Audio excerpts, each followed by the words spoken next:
নমস্কার বন্ধুরা, সুস্মিতার চটজলদি রান্নাঘর নিয়ে আমি আবারও চলে এসেছি।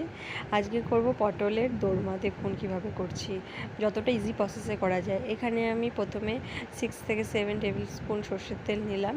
তারপরে এখানে আমি 4টে পটল ভালো করে নুন হলুদ মাখিয়ে ভেজে নিয়েছি। দেখুন পটলটা ভালো করে ভাজা হয়ে গেলে তারপরে এখানে আমি 1 টেবিল স্পুন সর্ষে, 1 টেবিল স্পুন মতো পোস্ত আর কিছু ভাজা বাদাম দিয়ে দিলাম।